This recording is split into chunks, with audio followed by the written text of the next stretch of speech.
عليك صلوات الله الله الله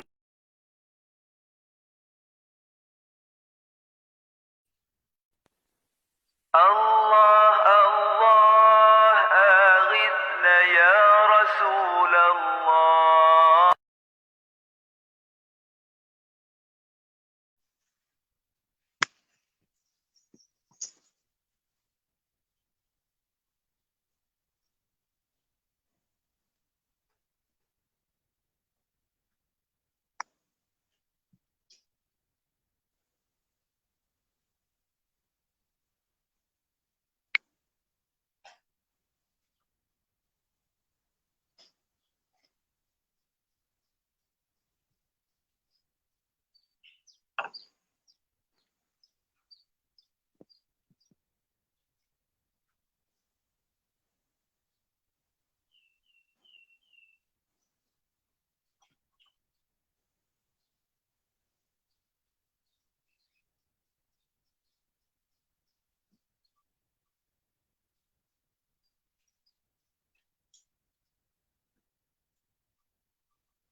دعوني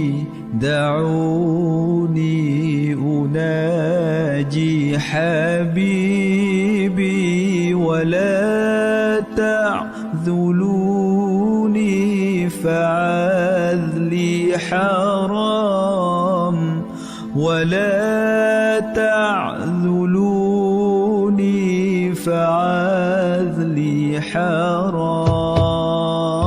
دعوني أناجي حبيبي ولا تعذلوني فعذلي حرام ولا تعذلوني فعذلي حرام. تعلم بكايا ونوح يا حمام تعلم بكايا ونوح يا حمام وخذ عن شجوني دروس الغرام وخذ عن شجوني دروس الغرام. دعوني أناجي حبيبي ولا تعذلوني فعذلي حرام ولا تعذلوني فعذلي حرام. ومن كان مثلي معنا مضنا ومن كان مثلي معنا مضنا بحب النبي لماذا يلام بحب النبي لماذا يلام. لموني بحبك رموني لموني بحبك.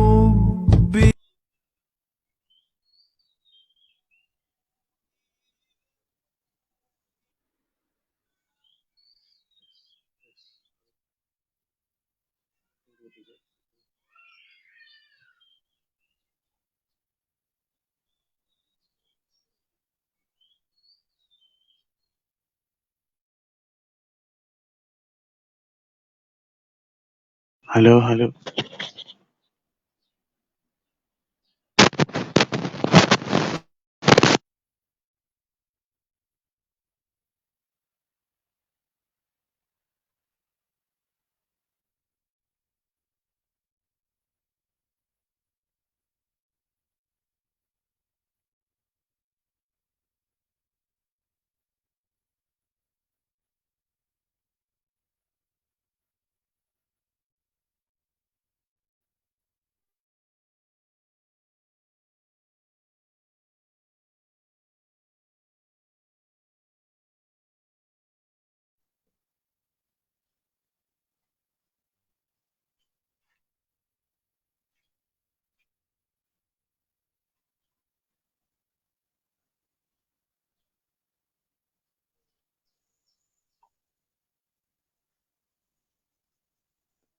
دعوني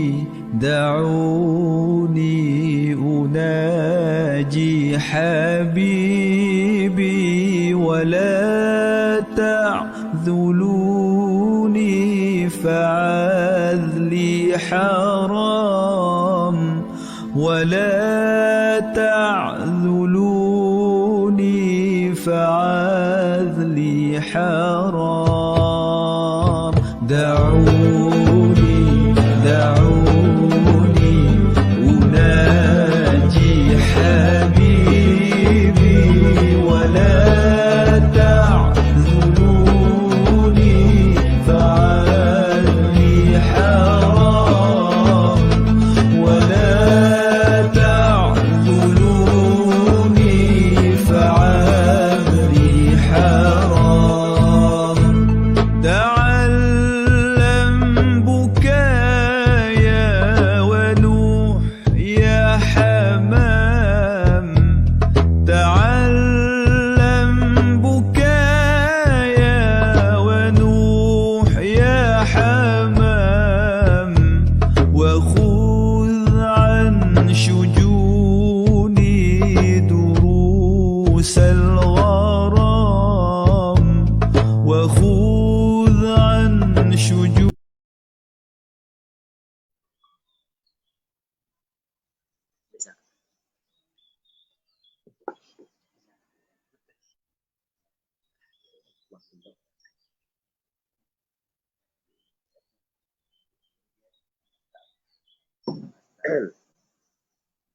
Kita pakai ni tau.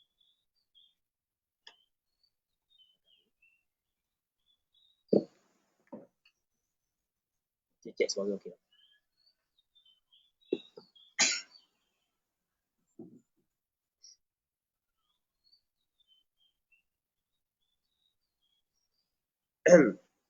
Assalamualaikum warahmatullahi ta'ala wabarakatuh. A'udzu billahi minasyaitonir rajim. Bismillahirrahmanirrahim. Assalamualaikum. Alhamdulillahi rabbil alamin wassalatu wassalamu ala asyrafil anbiya'i wal mursalin wa ala alihi wa sahbihi ajma'in.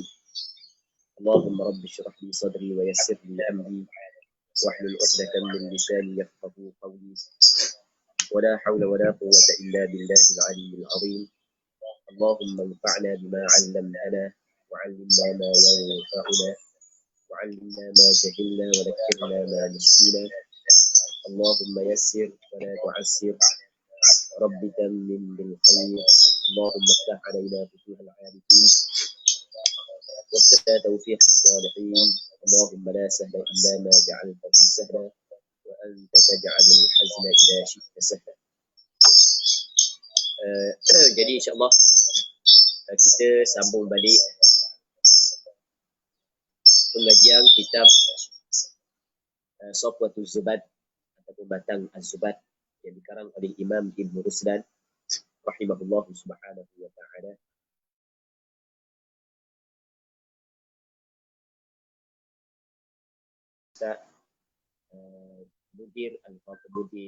Mudir madrasah ni adalah Al-Fadhil Ustaz Dr. Fakih Adli rahimahullah subhanahu wa ta'ala. Yang mana pengajian ni kita buat 2 kali seminggu, hari Jumaat dengan hari Sabtu. Dan kita berdoa kepada Allah Subhanahu wa ta'ala agar Allah Subhanahu wa ta'ala memberkati majlis ilmu yang kita adakan pada pagi yang ini. Katanya cuma ada baru ni minggu lepas mudir Madrasah Al-Irsyadiyah WhatsApp kepada Ana bahawasanya ada satu bait tertinggal. Tapi kita baca. Maksudnya ada nuskah ada lupa dah cetakan dar apa. Tapi ada nuskah dia tertinggal satu bait iaitu pada perkataan fa'alimun bi'ilmihi lam ya'malan mu'adzabun min qabli ubadil wathan. Itu tertinggal. Tapi yang kita baca, cuma ada sebahagian daripada nuskah tidak ada perkataan fa'alimun bi'ilmihi lam ya'malan mu'adzabun min qabli ubadil watan. Tertinggal ataupun sengaja pihak pentahqiq kita buang ada wallahu a'lam. Tapi kita husnul zon tertinggal lah, tersilap cetok. Tapi yang beliau tunjuk tu cetakan terbaru. Kalau cetakan terbaru rasanya kalau pelik lah kalau tertinggal. Kalau cetakan terbaru, bukan cetakan lama tu mungkin. Sebab mungkin sebahagian daripada pentahqiq oleh kerana manhaj dia berbeza dengan manhaj Imam Ibn Ruslan, maka apa yang dirasa tidak bertempatan dengan manhaj dia buat mungkin. Tetapi untuk sangka baik kita katakan bahawa saja ia adalah tersilap cetok. Sebab fa'alimun bi'ilmihi lam ya'malan mu'adzabun bil qabli ubadil watan, seolah-olah orang yang ada ilmu tidak beramal lebih teruk daripada penyembah berhala. Sebab dia diadab sebelum daripada penyembah berhala. Tapi kita cerita dah, jadi maksud dengan alim di sini, kita cerita, panjang lebar kita cerita Maulidam. Dan sebenarnya kita cerita tersebut untuk kita menjelaskan makna bait tersebut sebenarnya betul. Makna bait tersebut sebenarnya adalah betul dan tepat. Okay, boleh faham? Baik. Satu. Lepas tu kita sambung balik. Muslimin muslimat yang dirahmati oleh Allah Subhanahu wa taala. Katanya wasairul a'mali la tukhallisu.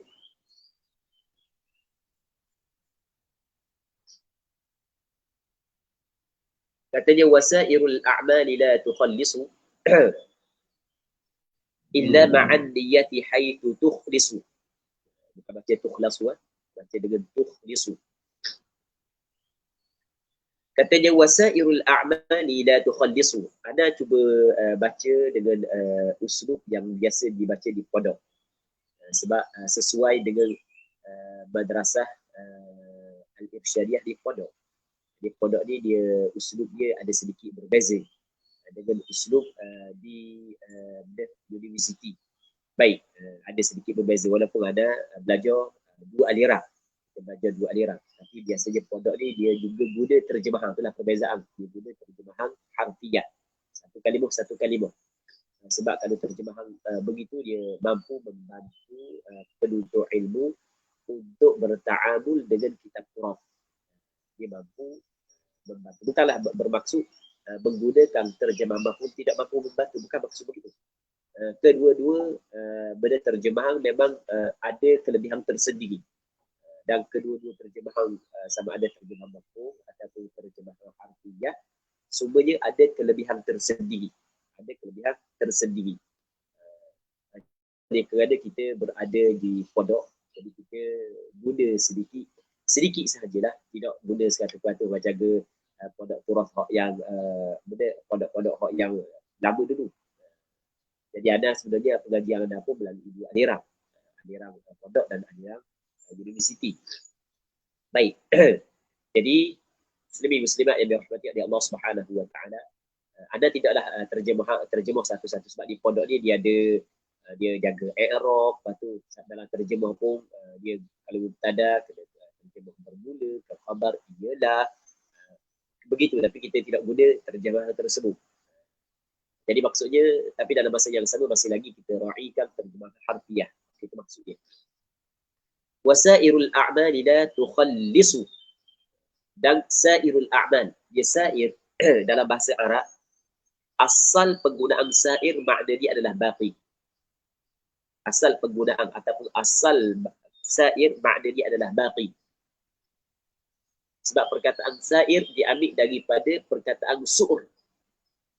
Su'ur ni adalah daripada asal. Su'ur adalah ma yabqa fil ina, perkara yang masih lagi berbaki di dalam bekas. Okey, sekarang ni kita ada air duduk dalam bekas, dalam cawan. Lepas tu tiba-tiba ada seorang minum. Bismillahirrahmanirrahim. Minum air. Lepas tu ada baki sikit lagi. Okey, itu makna su'ur.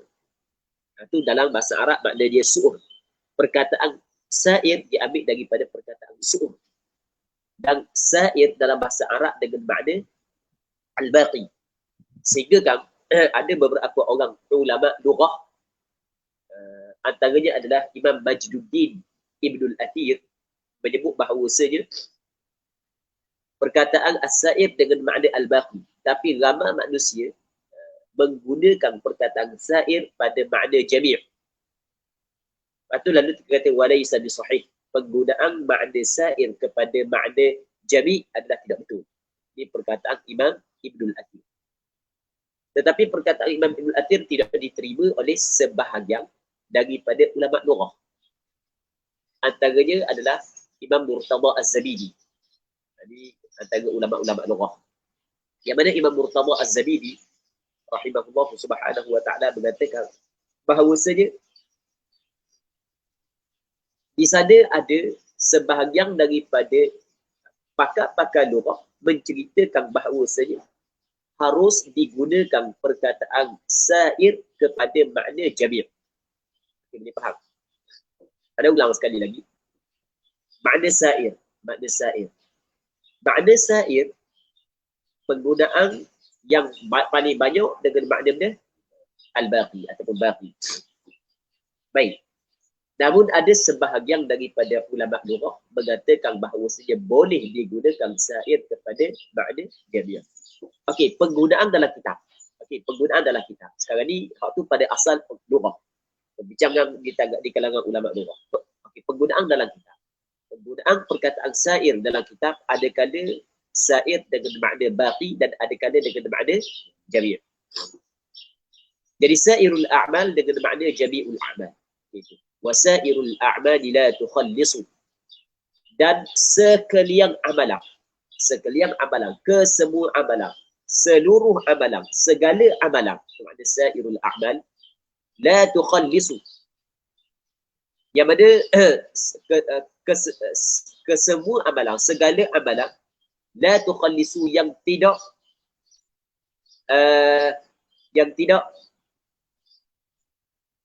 dia tukhallisu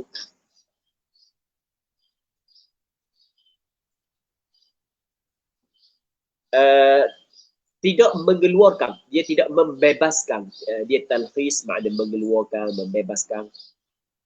Kesemua amalan dia tidak membebaskan, dia tidak melepaskan, dia tidak mengeluarkan, tidak mengeluarlah ia al-a'mal, dia tidak mengeluarkan siapa? Tidak mengeluarkan ai fa'ilaha, orang yang melakukan amalan tersebut. Okey. Amalan itu dia tidak mengeluarkan, dia tidak membebaskan pelakunya. Dia tidak ready. Dia tidak membebaskan pelakunya, membebaskan daripada belenggu. Dia mesti bebaskan daripada suatu belenggu. Okey. Segala amalan ia tidak membebaskan pelakunya daripada belenggu taklif. Okey, boleh faham? Daripada belenggu taklif, tidak belenggu taklif. Daripada belenggu bebanan yang dibebankan oleh syarak kepada dia. Okay, boleh faham? Illa ma'an niyah, mereka bersama dengan dia. Mereka berserta dengan dia. Apa yang ingin disampaikan oleh pengarang kita bahawasanya adalah setiap amalan perlu kepada dia bertepatan dengan sabda Nabi sallallahu alaihi wasallam, innamal a'malu binniyat. Sesungguhnya amalan itu dengan dia. Perkataan innamal a'malu binniyat adalah tidak sah sesuatu amalan dengan dia. Apabila tidak sah, maka amalan itu tidak mengeluarkan pelakunya daripada belenggu taklif. Maksudnya masih lagi dia terikat dengan amalan tersebut. Okay, boleh faham? Sebagai contoh, seorang saat itu dibebankan, ditaklifkan kepada dia mengerjakan sembahyang fardu. Tiba-tiba dia sembahyang fardu zuhur tanpa ada niat. Maka sah tak sembahyang tersebut? Tidak sah. Apabila tidak sah, maka perbuatan dia mengerjakan sembahyang zuhur itu tidak membebaskan dia daripada belenggu taklif. Maksudnya perlu dia, maksudnya gugur dari kewajipan sembahyang zuhur, tidak gugur. Okey, boleh faham? Itu maksudnya benda wasairul a'mali la tukhallisu illa ma'an niyyati. Okay, boleh faham? Boleh faham kan? Illa ma'an niyyati, tapi mesti juga haitu tukhlisu. Kira-kira ikhlaslah oleh engkau, bukan ikhlas ai fiha. Boleh? Tukhlisu ikhlas oleh engkau ai fiha, di dalam amalan tersebut. Niat serta kena ada ikhlas. Cuma masalah ikhlas dalam melakukan amalan, berarti boleh. Dalam masalah ikhlas dalam melakukan amalan, ikhlas dalam melakukan amalan adalah syarat bagi penerimaan amalan tersebut. Dia bukan syarat bagi sah. Okey, boleh faham? Dia bukan syarat bagi sah. Maksudnya kita ada kadang-kadang amalan itu sah dan dimaksud dia. Kadang-kadang amalan itu sah daripada segi hukum fiqh, tetapi tidak semesti amalan yang sah daripada segi hukum fiqh diterima oleh Allah Subhanahu wa taala. Boleh faham? Baik. Katanya fasahhihin niyyata qabla al-amali. Hendaklah mentashih olehmu akan niat. Mu kena memperbetulkan. Tasahih dia maksudnya memperbetulkan niat qabla al-amali, sebelum daripada beramal.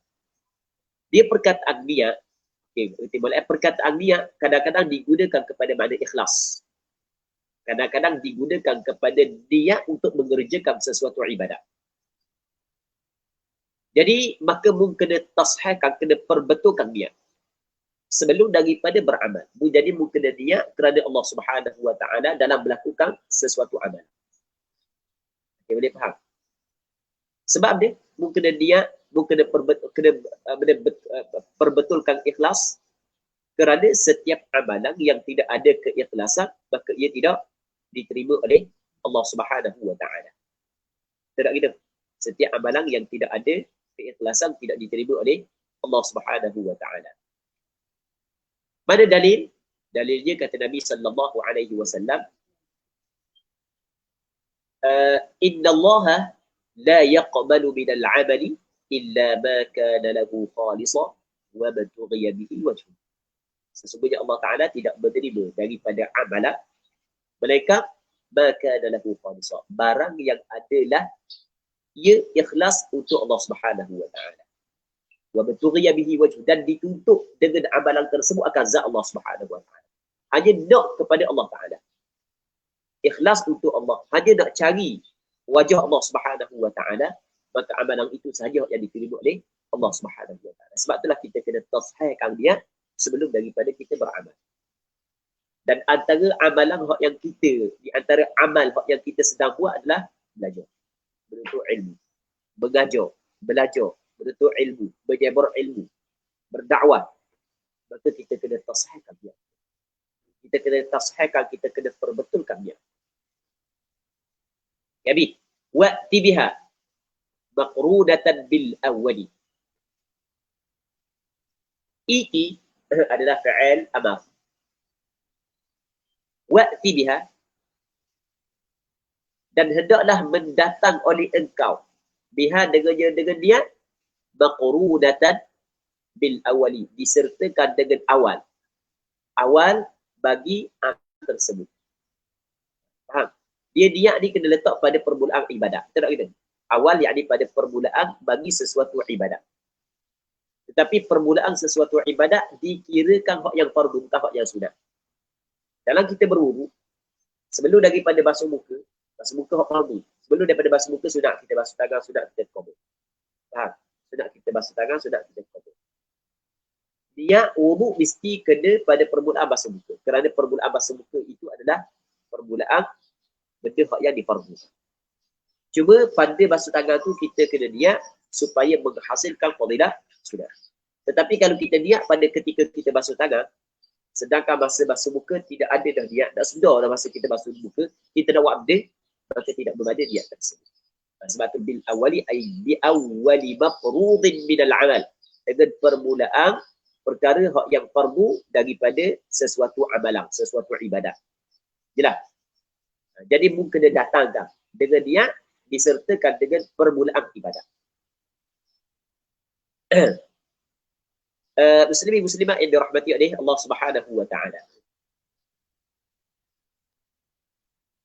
Kenapakah ulama mazhab Imam Syafi'i khususnya mewajibkan menyertakan niat pada permulaan ibadat, pada permulaan sesuatu ibadat? Kenapakah ulama mazhab Imam Syafi'i mewajibkan meletakkan niat saat itu pada permulaan ibadat. Sebab dia, sebab di sana ada ayat Al-Quranul Karim yang Allah Subhanahu wa taala berfirman, "Wa ma umiru illa liya'budullaha mukhlishina lahu." Tidak diperintahkan kepada mereka itu melainkan supaya mereka itu beribadat kepada Allah. Berarti boleh Wa ma umiru, tidak diperintah akan mereka itu illa liya'budu, melainkan supaya beribadat oleh mereka itu. Ya'budu fa'il bagi ya'budu waw, supaya beribadat oleh mereka itu. Mereka itu beribadat. Ya'budullah kepada Allah. Mukhlisin, mukhlisin adalah hal. Pada sahib hal dia adalah waw yang menjadi fa'il bagi ya'budu.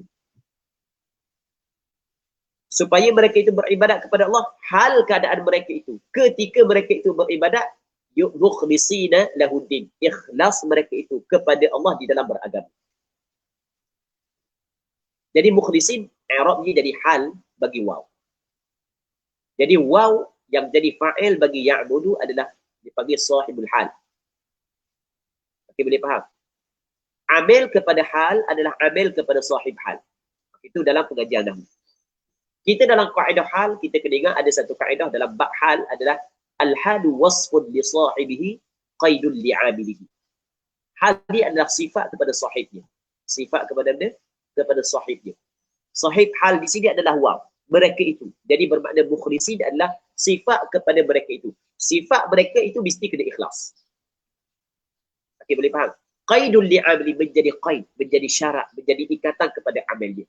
Bila mereka itu kena ikhlas ketika mereka itu beribadat. Okey, itu jadi ikatan.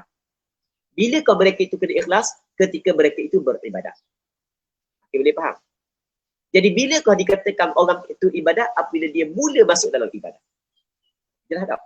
Sebab itulah disyaratkan meletakkan dia disertakan dengan permulaan ibadat. Nah,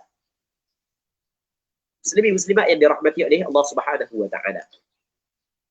Namun dalam bahasa Imam Syafi'i ada beberapa ibadah yang tidak disyaratkan meletakkan niat pada permulaan.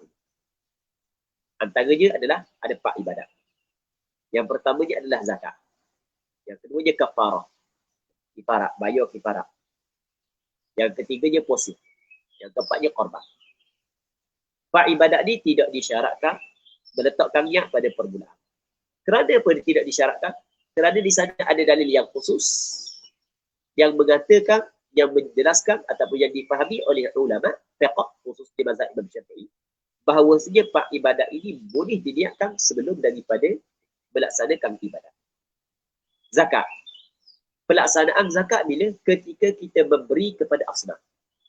Itu pelaksanaan zakat. Ini sekarang ni duit zakat. Mana duit? Okey, contoh ni duit zakat. Masa kita bagi kepada asnaf tu yang dinamakan benda ita'uz zakat, beri zakat. Duduk rumah masa ni zakat aku. Tu belum lagi sebab tidak dinamakan beri. Dia beri mesti kena ada penerima. Ketika malaikat Jibril tanya Rasulullah tentang Islam, maka Rasulullah kata lagu mana? Al-Islamu an tashhadu an la ilaha illallah wa anna Muhammadar Rasulullah wa tuqima as-salah wa tu ya zakat. Engkau beri.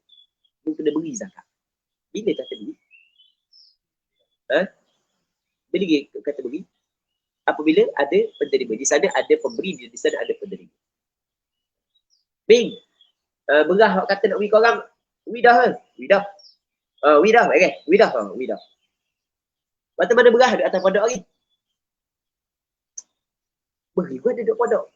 Budak kata beri mesti kena benda ada penerima. Sebab itulah pelaksanaan ibadat zakat ketika mana? Kita beri. Tetapi boleh niat sebelum daripada itu. Okay, boleh faham? Bukan syarat niat masa kita bagi tu kita baru kita niat. Tidak disyarat begitu. Jadi masa kita cek duit kita pasal sekali, dia banyak dia zakat. Kita niat lalu. Dia adalah zakat yang wajib atas. Dia adalah hati. Masa beri kat kita tak niat dah. Tak ada masalah dah. Kita suruh orang bagi, tolong bagi kau orang tu zakat sikit. Kita kau tolong bagi orang tu itu. Masa dia bagi kau orang tu, pelaksanaan dia saat itu kita tak niat dah. Boleh ke tak? Boleh, tak ada masalah. Sebab kita niat dah sebelum daripada. Begitu juga kafarah dalam bayar kafarah. Contoh kita kata kita kena kafarah sekian-sekian, makanan sekian-sekian. Kita niat dah. Lepas tu kita suruh minta orang beri, kau kata pijak. Tak boleh. Sama juga dengan puasa. Puasa boleh berniat sebelum daripada keluar fajar. Keluar fajar adalah permulaan ibadat puasa. Bukan wajib kena niat sebelum daripada keluar fajar. Tidak berbanding niat ketika keluar fajar. Okey. Yang keempatnya adalah korban. Boleh niat sebelum daripada pelaksanaan ibadat.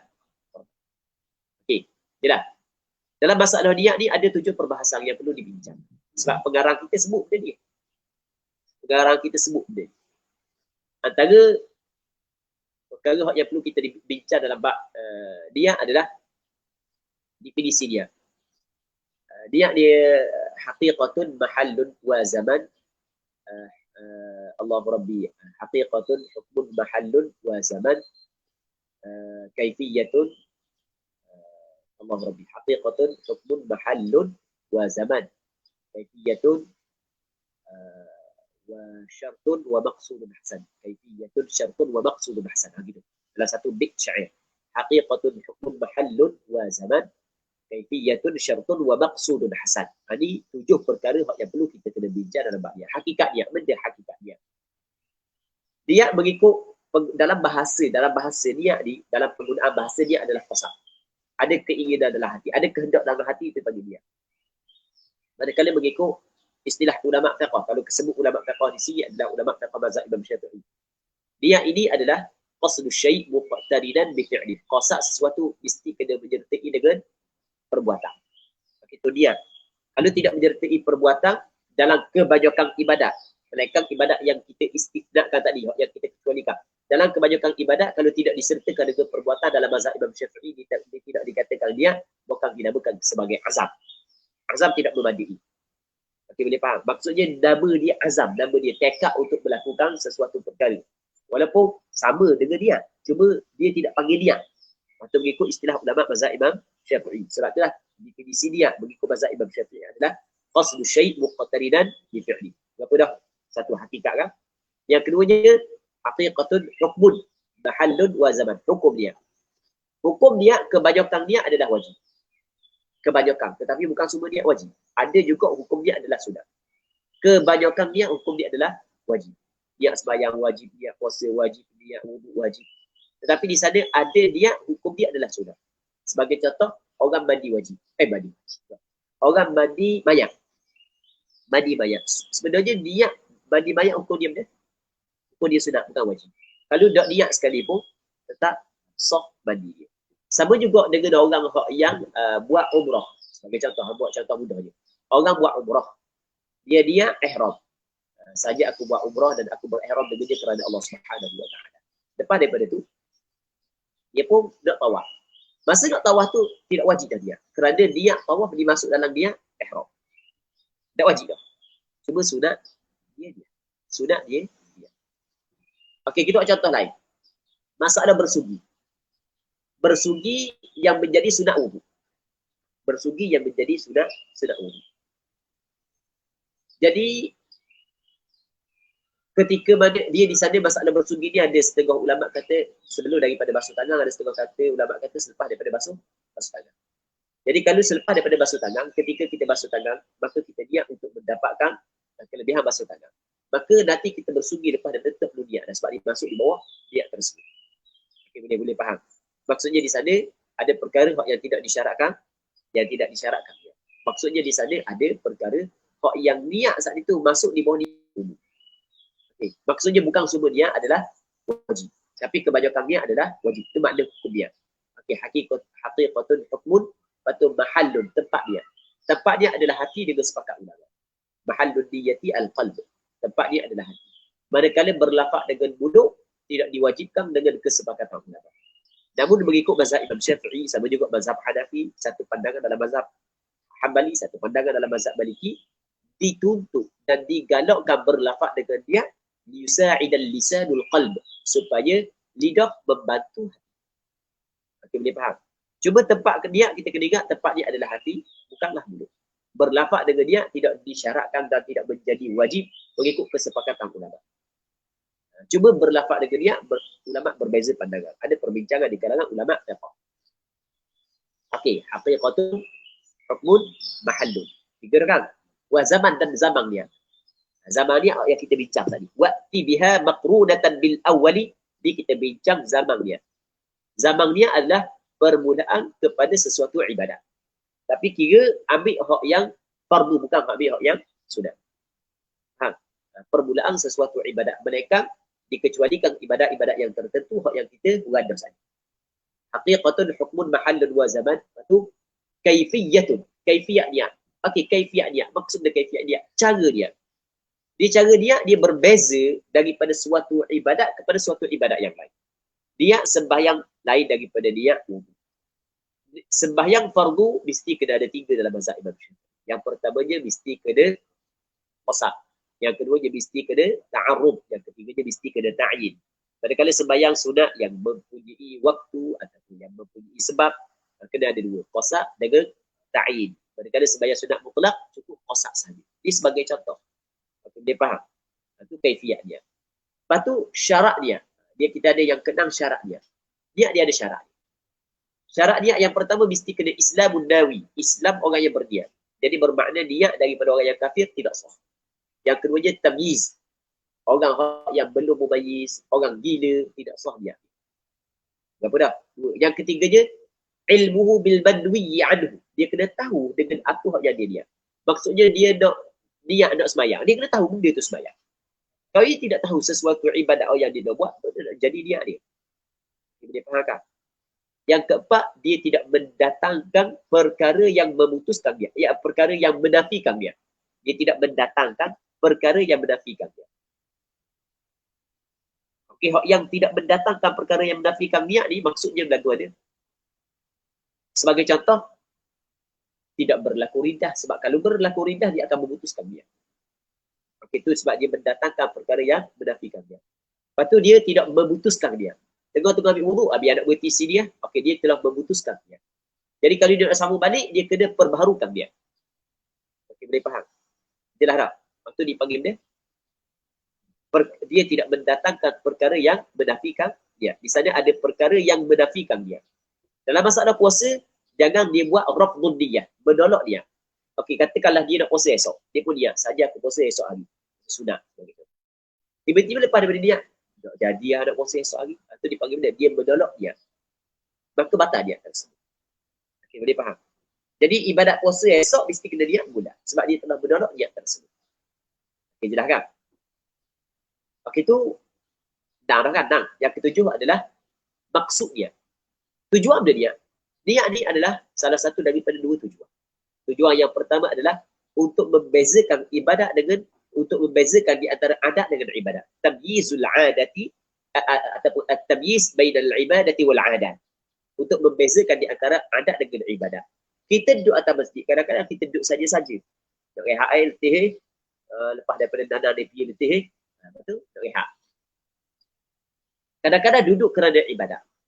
Maka untuk membezakan duduk kerana rehat dan kerana ibadat, maka perlu niat untuk duduk kerana ibadat. Duduk kerana ibadat dalam masjid yang dinamakan sebagai benda i'tikaf. Okey, boleh faham? Okay, itu yang pertama dia tamyizul adat atau tamyiz, untuk membezakan di adat dengan adat. Yang keduanya adalah untuk membezakan martabat ibadat, antara martabat ibadat. Sebab ibadat dia ada martabat dia. Ada ibadat fardu, ada ibadat sunat. Maka untuk membezakan di antara ibadat fardu dengan ibadat sunat, maka ditutup supaya kita berniat. Okey, boleh faham? Dalam masalah maksud niat sebenarnya diambil daripada perkataan innamal a'malu binniyat wa innamal likulli imri'in ma nawa. Cuma kita nak huraikan sesuatu yang panjang pula. Cuma kita cover secara sepintas lalu. Muslimin muslimat yang dirahmati oleh Allah Subhanahu wa taala. Okey, boleh faham? Katanya wa in tadum. Boleh wa in tudam pun boleh. Wa in tudin pun boleh. Boleh baca belaka. Boleh baca wa in tudam, wa in tudin, wa in tadum. Dan jika kekallah ia dia. Boleh juga wa in tudim, dan jika engkau mengekali akan dia. Wa in tudam, dan jika dikekalkan dia. Boleh belaka. Jika dia tu dikekal hatta balagat akhirah, sehingga sampai hatta balagta akhirah, wa in tadum hatta balagta akhirah, dan jika kekal niat sehingga sampai oleh engkau. akhirahu akan akhirnya, akan penghujung bagi amal. Akhirahu akhirul amal. Huzta thawaba kamilan fil akhirah. Nescaya memperolehi oleh engkau at-thawaba akan pahala dan ganjaran kamilan sempurna fil akhirah ay fid daril akhirah, di dalam negeri akhirat.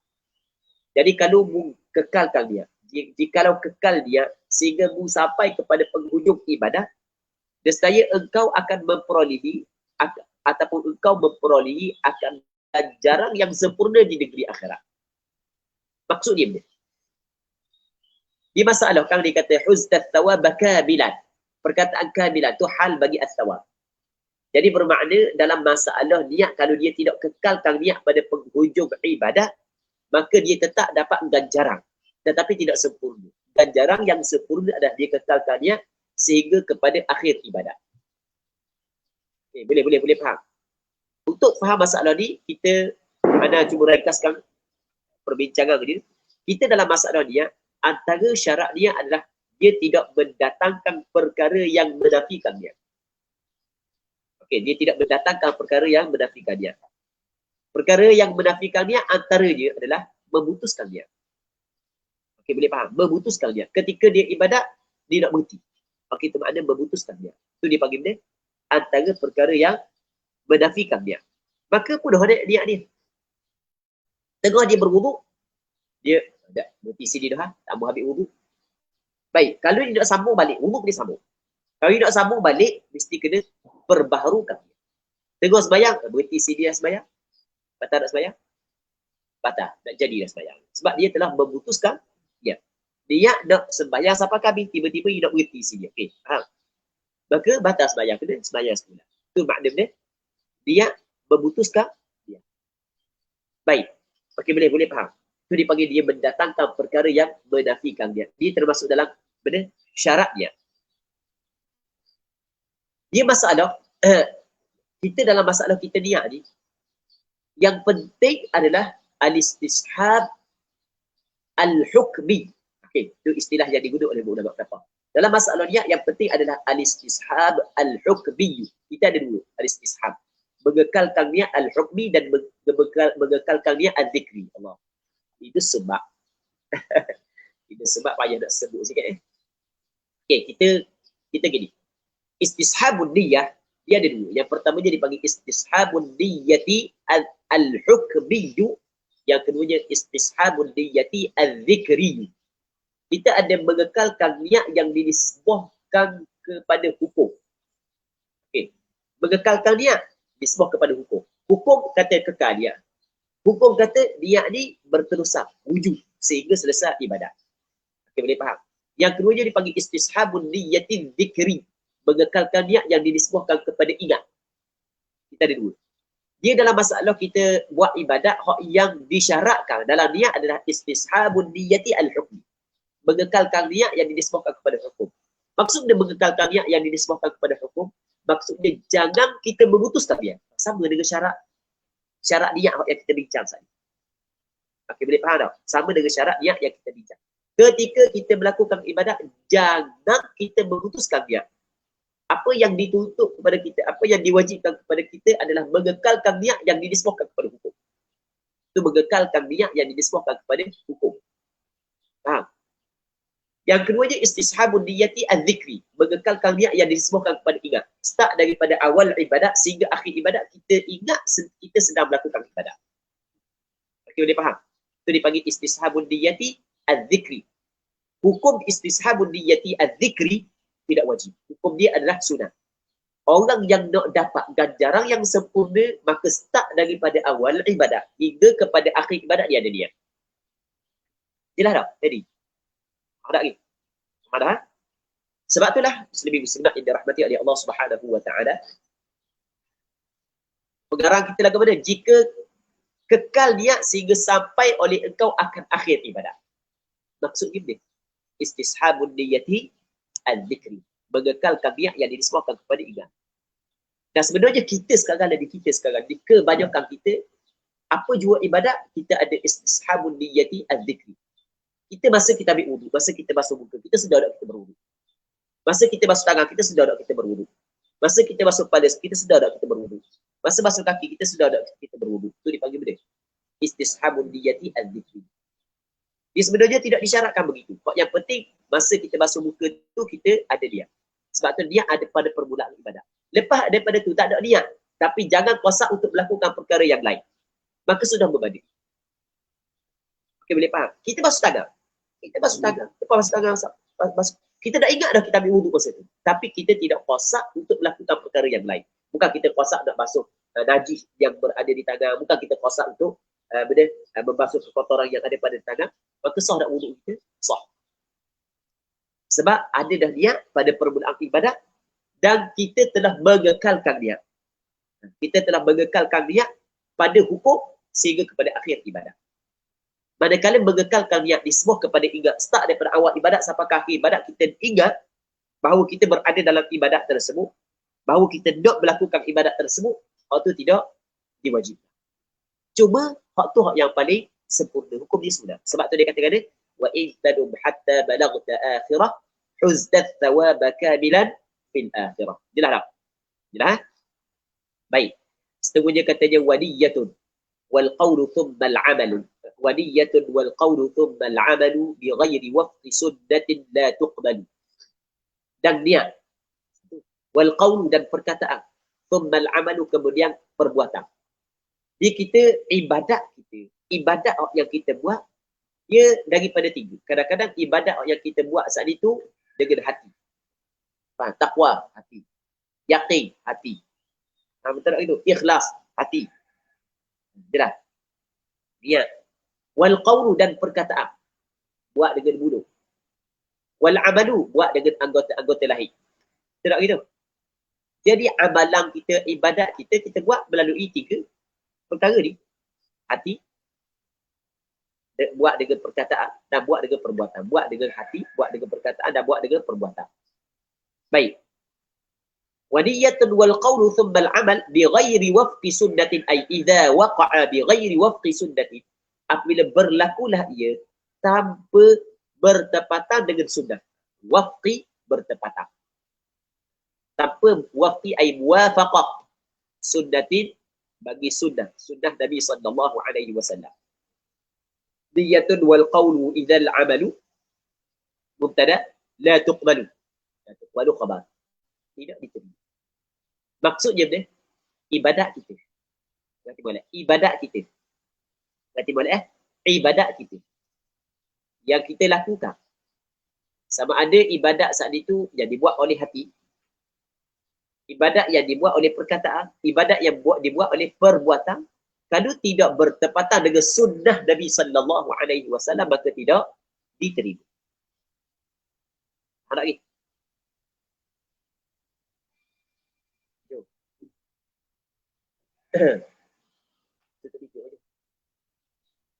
Okey, tidak diterima. Muslimin muslimat yang dirahmati oleh Allah Subhanahu wa taala.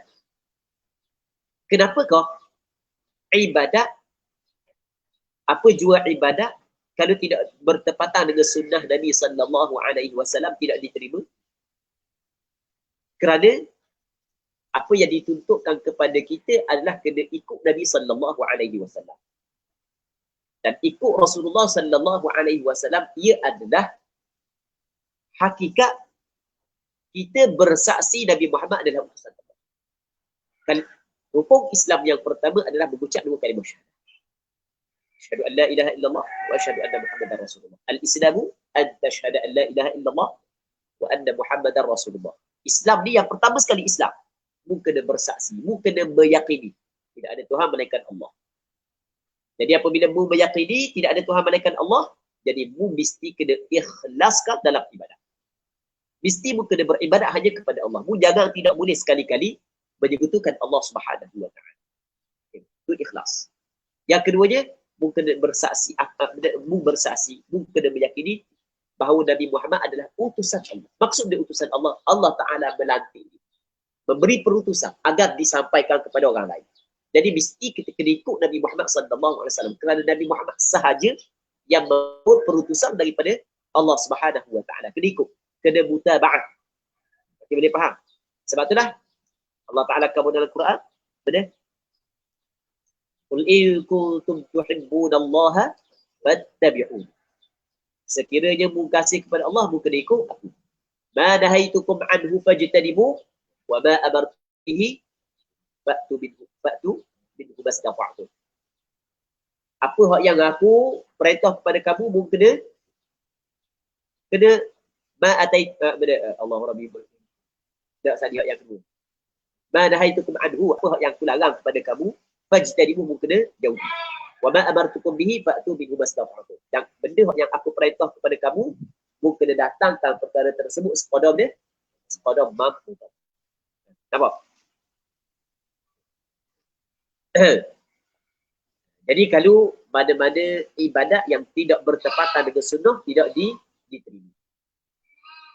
Dalam hadis yang diriwayat oleh Imam Muslim dalam kitab sahih dia daripada Aisyah kata Nabi sallallahu alaihi wasallam, "Man 'amila 'amalan laisa 'alaihi amruna fahuwa rad."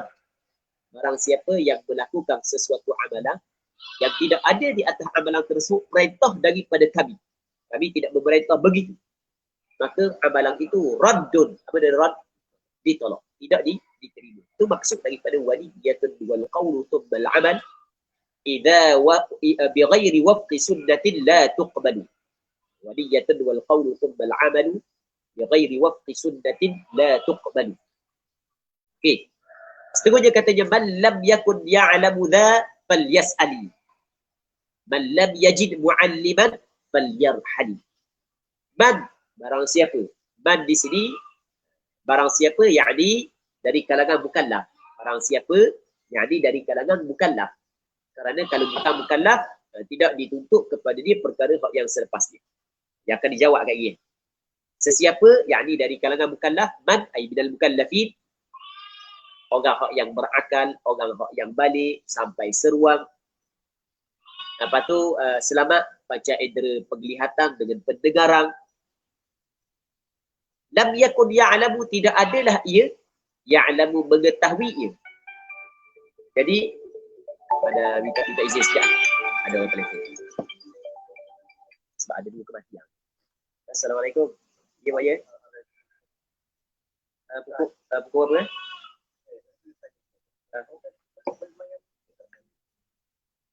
Boleh dia, tapi tak ada ramai dia.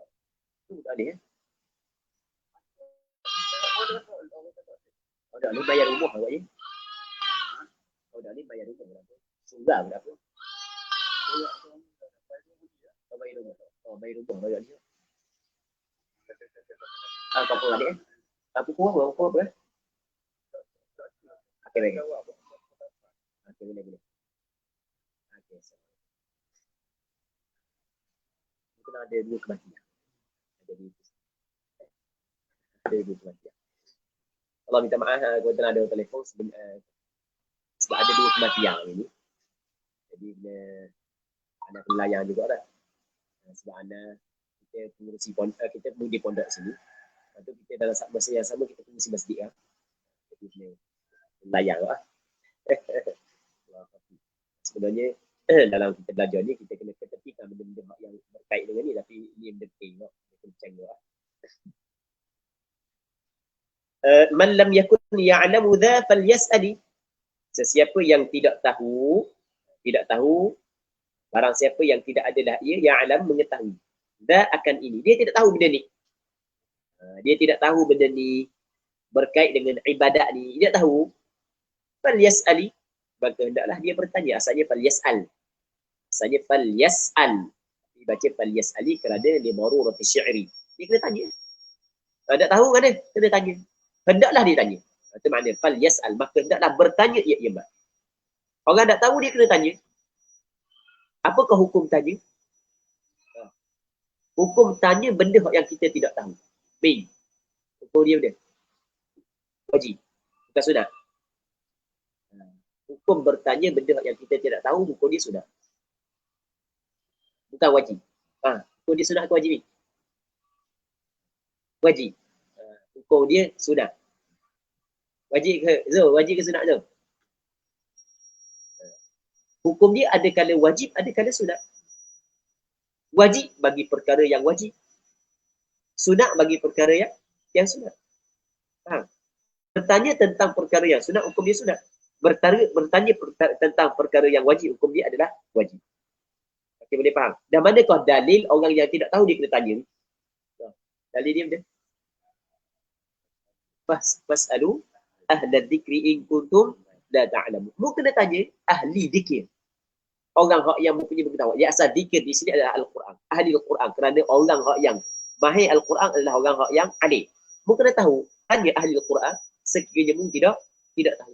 Kalau mu tahu, mu kena tanya orang hak yang tahu. Sebab itulah man lam yakun ya'lamu dha falyas'ali. Jadi sebenarnya diambil daripada maksud ayat Al-Quran. Banyak. Sebenarnya apa yang dikatakan oleh Imam Ibn Ruslan, sama ada diambil daripada hadis ataupun daripada ayat Al-Quranul Karim.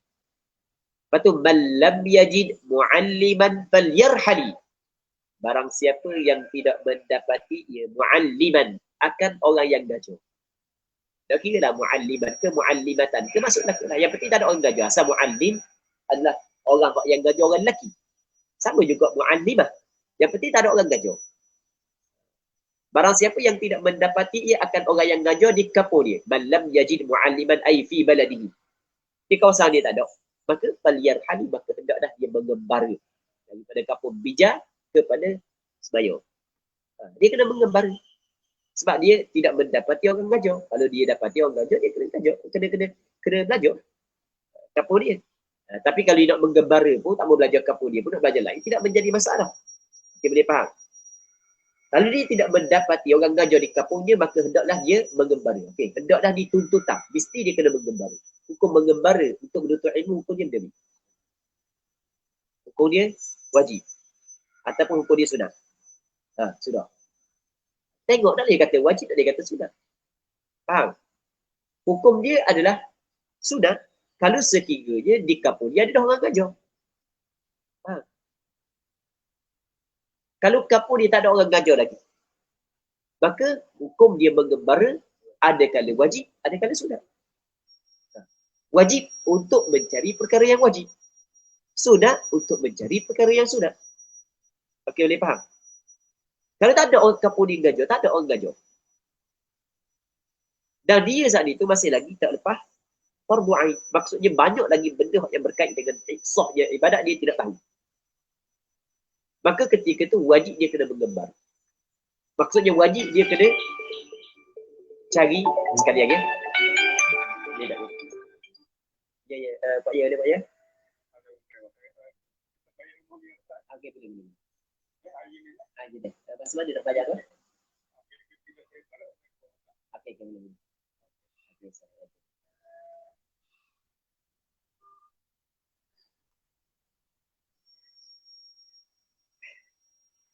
Minta maaf ada sedikit gangguan Jadi sekarang ni apa yang diwajibkan kepada kita menuntut ilmu. Setiap mukallaf mesti dia kena menuntut ilmu. Dia nak tahu, dia kena tanya, dia kena tuntut ilmu.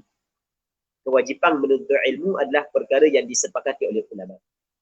Dalilnya adalah hadis Nabi sallallahu alaihi wasallam. Kata Rasulullah, talabul ilmi fardhatun ala kulli muslim. Menuntut ilmu menjadi kewajipan ke atas setiap orang Islam. Perkataan orang muslimah hak tu tidak sabit dalam hadis yang sahih. Walaupun ada sebahagian daripada orang disebut talabul ilmi fardhatun ala kulli muslimin wa muslimah, perkataan muslimah tidak sabit di dalam hadis yang sahih. Hadis talabul ilmi fardhatun ala kulli muslim, yang kita biasa dengar, sebenarnya ulama hadis berbeza pandangan dalam menilai hadis ini. Ada sebahagian daripada ulama hadis menilai hadis ini sebagai hadis dhaif. Tapi walaupun sebahagian daripada ulama hadis menilai hadis ini hadis dhaif, sebahagian yang menilai hadis ini sebagai hadis dhaif tidak menafikan maksud daripada hadis ini. Sebab hadis ini memang disokong oleh hadis-hadis yang lain, memang disokong oleh dalil-dalil yang lain. Namun sebahagian daripada ulama hadis menilai hadis talabul ilmi fardhatun ala kulli muslim sebagai hadis hasan. Antaranya Imam Al-Hafiz Al-Mizzi, antaranya Imam As-Sakhawi, antaranya Imam As-Suyuti, Imam Syamsuddin Al-Zahabi menilai hadis ini sebagai hadis hasan. Jadi menuntut ilmu menjadi kewajipan kepada kita. Kita boleh faham? Tiba-tiba kampung kita tak ada orang gajah. Orang gajah ada kampung lain. Maka hukum kita pergi kampung lain tujuan untuk menuntut ilmu, hukum dia juga dia adalah wajib. Kalau ilmu yang kita nak cari saat itu hukum ilmu itu adalah ilmu yang wajib. Wajib. Sebab dia wajib kerana kita kena ingat ma la yatimul wajibu illa bihi fahuwa wajib. Perkara yang sempurna, benda yang wajib melainkan dengannya, maka dia juga dihukumkan wajib. Al-wasail hukmul maqasid.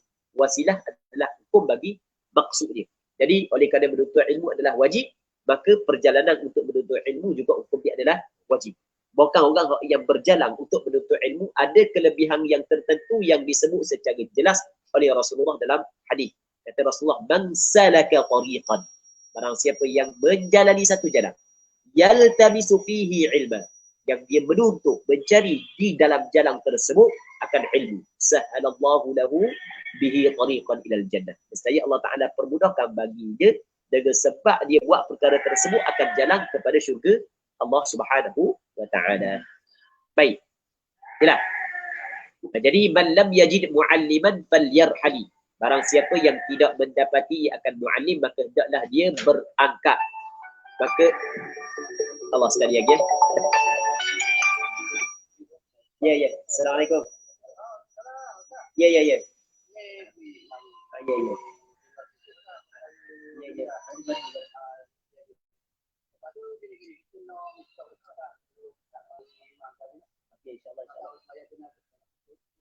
Okey, insya-Allah.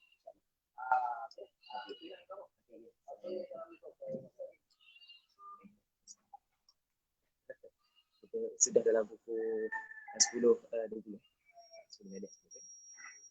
Okey, muslimin muslimat yang dirahmati oleh Allah Subhanahu wa Ta'ala. Jadi sekali lagi, minta maaf banyak ada beberapa kali gangguan. Barang siapa yang tidak mengetahui maka dia kena bertanya. Sesiapa hak yang tidak mendapati orang hak yang ada ni, maka hendaklah dia mengembara, bermusafir. Faham? Dia kena mengembara, dia kena bermusafir, dia kena tinggal kapur dia. Hukum mengembara untuk menuntut ilmu kena tengok. Kalau ada orang gajah kapur dia, maka tidak wajib dia pergi kapur lain. Bukan cukup dia belajar di kapur dia. Kalau tak ada orang gajah kapur dia, maka kena tengok. Kalau dia belum lagi lepas fardu ain, maksudnya dia tidak tahu benda yang mensahkan ibadat sembahyang dia, ibadat puasa dia, maka wajib dia kena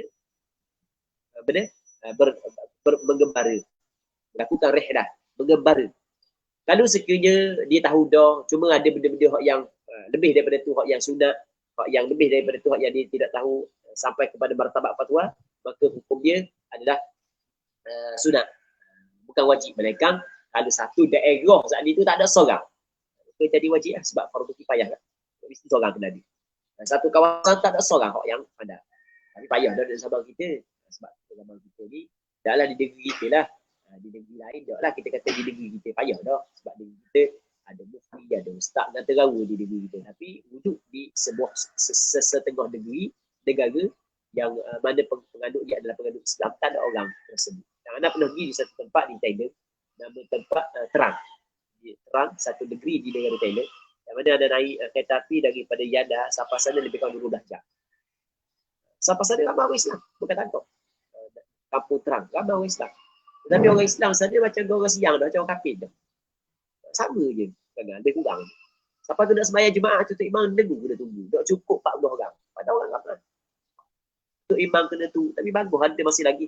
Di mana-mana tempat masih lagi ada orang kuat berpegang kepada agama. Di mana-mana tempat. Masih lagi kuat, ada kuat berpegang kepada agama. Nah, jadi kawasan Dagu tu memang tak ada orang ngajar, mesti kena melakukan pengembaraan. Dan ramai yang daripada kampung tu pergi belajar di Fatani. Kawan-kawan adat, dia ajak yang kita pergi kampung. Tapi kampung ni tak ada cakap Melayu, cakap siang. Kita pun tak ada cakap siang. Jadi kira pakai bahasa isyarat kita. Bahasa orang bisu. Nasallallahu salamatu wal afiyah. Okey, seterusnya katanya, wa ta'atun mimman haraman wa ta'atun mimman haraman ya'kulu mithlul bina'i fawqa mawjin yuj'al. Dan ketaatan. Dia taat di mana-mana taat. Taat ni adalah bertepatan dengan perintah Allah dan Rasul. Itu panggil taat. Manakala maksiat adalah menyalahi perintah Allah dan Rasul. Ikut perintah Allah dan Rasul itu ada panggil ketaatan. Anaknya. Muwafaqatu amrillahi wa rasulihi itu dipanggil taat. Manakala menyalahi perintah Allah dan Rasul itu dipanggil maksiat. Ketaatan Mimman haraman ya'kulu haraman, daripada mereka yang makan ia akan perkara yang haram. Ibadat sembahyang, ibadat puasa. Daripada orang yang memakan perkara yang haram. Perkara yang haram banyak. Riba, rasuah, penipuan, banyak. Perkara yang haram banyaklah. Ada kala haram zat dia. Babi, bangkai, zat dia haram. Ada kala bukan haram zat dia tidak haram, tapi perbuatan haram. Okey, faham? Faham? Dia pergi curi nasi ayam lah.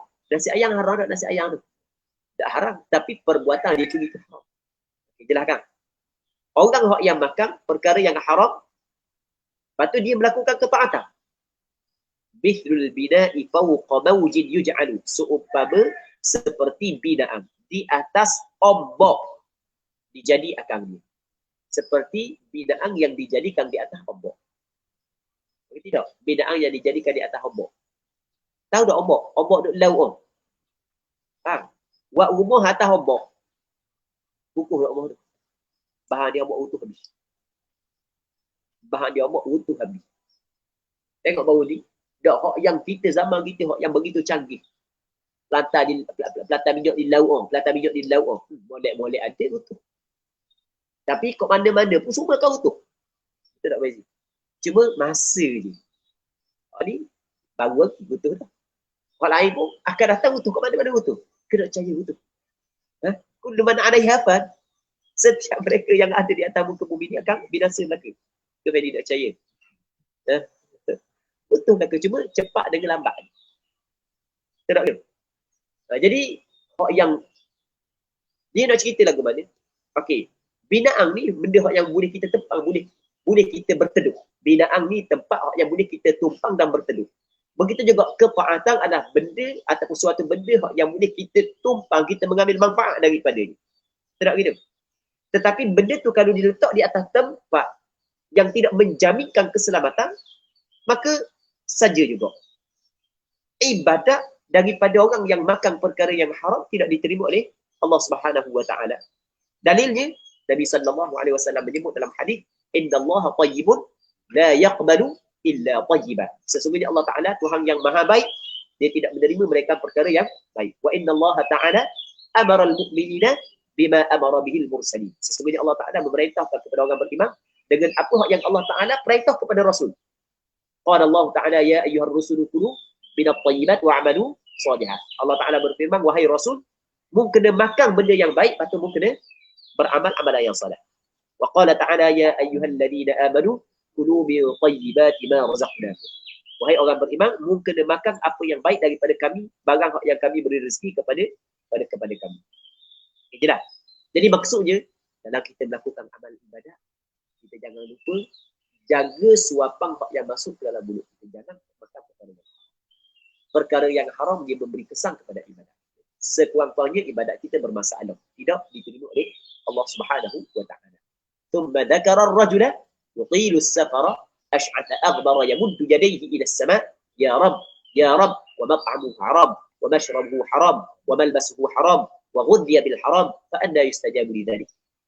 Rasulullah menyebut seorang lelaki yang bermusafir jauh, rambut dia kusut, muka dia berdebu, dia tadah dua tangan, doa ya Allah ya Allah ya Allah. Tapi masalahnya makanan ni daripada perkara yang haram, minuman dia daripada perkara yang haram, pakaian dia daripada perkara yang haram, dan dia dikenyangkan dengan perkara yang haram. Bagaimanakah diterimakan daripadanya? Pada istajabu dari. Bagaimanakah Allah Taala nak terima sedangkan dia telah memasukkan ke dalam mulut dia suapan yang haram? Sebab itulah antara syarat yang penting dalam agar doa dan ibadat kita diterima oleh Allah, pastikan apa yang kita masuk dalam mulut kita adalah benda yang halal. Muslimin muslimat yang dirahmati oleh Allah Subhanahu wa taala. Faqta' yaqinan bil fuadi wajzibi bihadatil alami ba'da al adami ahdathahu la lihtiyajihi ilah walau arada tarkahu lamabtadah. Faqta', maka hendaklah putus olehmu, maka dia putuskan. Faqta', maka hendaklah putus olehmu, maka dia putuskan. Yaqinan dengan yakin, maka dia putuskan secara yakin. bil fuadi dengan hati. Hatimu kena yakin, kena putuskan. Wajzim dan kena putuskan, kena tekad dengan hati. Bihadatil alami dengan baharu alam ini. Alam adalah setiap perkara yang selain daripada Allah. Jadi mu kena putuskan secara yakin dengan hatimu dengan baharunya alam ini. Apa maksud baharu? Baharu ni adalah kewujudan dia datang sebelumnya adalah tiada. Dulu tak ada, sekarang ni ada. Itu makna baru. Manakah bukti baharu alam ini? Dengan kita melihat berubah. Dan setiap benda yang berubah, maka ia adalah baharu. Okey, alam ni baru. Baharu ni maksud dia ada, sebelumnya adalah tiada. Adakah kita menyaksi ketika Allah Ta'ala menciptakan alam ini? Tidak. Tetapi ada pada alam ini sifat-sifat yang dengan sifat tersebut kita mengetahui ia adalah baharu. Benda sifat yang menunjukkan alam ini baharu, alam ini berubah. Dan setiap benda yang berubah adalah baharu. Okey, boleh faham? Itu. Jadi mu kena putuskan dalam hatimu bahawasanya alam ini baharu. Baharu ba'dal adam, selepas daripada tiada. Maksudnya dia, dulu tiada, sekarang ni ada. Ahdathahu la lihtiyajihil ilah. Ahdathahu, telah membaharu akan alam ini al-ilahu, oleh Tuhan. Siapa al-ilah? Al-ilah di sini adalah Allah Ta'ala. Al-ilah adalah al-ma'budu bihaq. Jadi semua dengan sebenar. Allah Ta'ala yang membaharukan alam ini. Allah Ta'ala yang mengadakan alam ini daripada tiada kepada ada. Allah Ta'ala yang menjadikan alam ini. Kita boleh faham. Itu ahdathahu al-ilahu. Al-ilahu fa'il bagi ahdatha. La lihtiyaji, bukanlah kerana berhajatnya Allah kepada alam ini. Adakah Allah Ta'ala ketika dia menjadikan alam ini, menjadikan kita kerana dia berhajat kepada kita? Tidak. Allah Ta'ala tidak berhajat kepada sesiapa pun. Kerana Allah Ta'ala Tuhan yang maha kaya. Tidak gitu? Kerana Allah Subhanahu Wa Ta'ala Tuhan yang maha kaya. Dalam Quran Tuhan kata kata, وَمَنْ كَفَرَ فَإِنَّ اللَّهَ غَنِيٌّ عَنِ الْعَالَمِينَ. Sesiapa yang kufur, maka sesungguhnya Allah Ta'ala ghani. Apa dia ghani? Tuhan maha kaya. Maksud dia maha kaya? Tidak berhajat sedikit pun. Anil alamin, daripada sekalian alam.